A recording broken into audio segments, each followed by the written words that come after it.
closer look at where the Brexit negotiations stand. I'm joined now by Jacob Kirkegaard. He is a senior fellow at the Peterson Institute for International Economics here in Washington, D.C. Thanks for being here. My pleasure. So 2 weeks ago, a deal kind of seemed far off, Jacob. Now it appears within reach. Tell us a little bit more about what changed there and how this dynamic changed so quickly, in fact.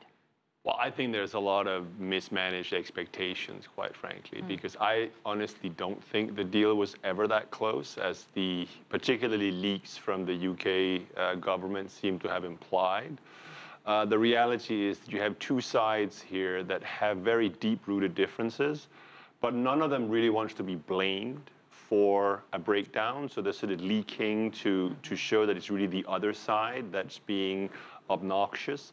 But the reality is that the EU wants a so-called backstop for the Northern Irish border that is unlimited in time. And Theresa May, in order to get the Democratic Unionist Party and her own party along with her, needs a time limit on it. And this isn't something you can easily fudge. So now basically both parties are sitting back and waiting for probably financial markets to get upset, increase the economic pressures, and then we will see how members of parliament react. Let's dive a little more into the Irish border issue. What still needs to be ironed out there? Well, fundamentally, the issue is that the EU, both sides are committed to not actually having a border. They don't want to have customs or regulatory checks there. But in order for that to happen, they have to have seamless trade like what they have now. But since the UK wants to leave the EU internal market and the EU customs union, they essentially have to negotiate a new deal.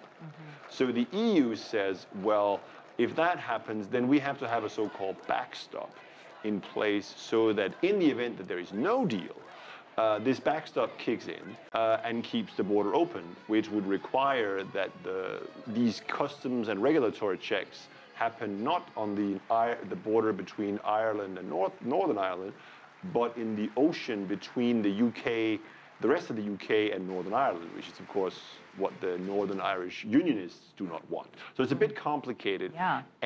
But the key thing is this isn't something you can fudge. I mean, either there is a time limit to this or there isn't. And right now, they simply can't agree. You know, former Prime Minister Tony Blair said today, and I think you heard us play the clip there, that he believes there's a 50-50 chance of another Brexit vote. What are your thoughts on that assertion? I mean, personally, I have always thought that Brexit was a huge own goal. So if you could just magically stop it and make it go away, I think it would be great. But the reality is that there are huge logistical, legislative, and political difficulties in having a second referendum. There's no guarantee that you would actually win it. What question would be asked? Is it sort of a referendum between staying in the EU and having a no deal, or is it a deal or no deal? And what does the EU say? Because there's a lot of members of the EU who are saying, well, actually, maybe we're better off getting rid of these Brits. And the EU have their own European elections in May. And therefore, there is a limit to how far they can postpone this. So I wouldn't say it's impossible, but I would say it's a lot lower, in my opinion, than 50-50. Having that statement out there from Tony Blair, how do you think that impacts the rest of the negotiations from here? I don't think it matters at all, frankly. I think that's the kind of statement that everybody around the table would expect Tony Blair to have, because he's obviously been advocating for a reversal of Brexit for a long time. But he's out of politics, and these are very sort of essentially fundamental principle divisions that are on this issue of the time duration of a backstop, so to speak, on Northern Ireland, and divide the two. And you're not going to be able to fudge that, in my opinion. And therefore, one side is going to have to break or basically change their position. And that probably, in my opinion, requires that financial markets up the pressure.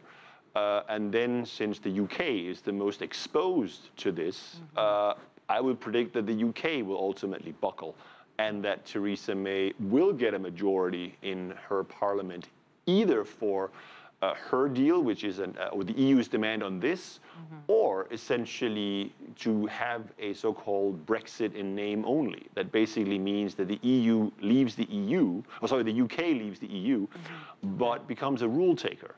And remains a member of the so-called European Economic Area, or it's called the Norway option. And it basically means that the UK is out of the EU, but remains subject to all the EU's legislation, regulations, just like Norway. They just don't have a voice in making them, which, of course, in my opinion, relative to the status quo, is a much inferior outcome.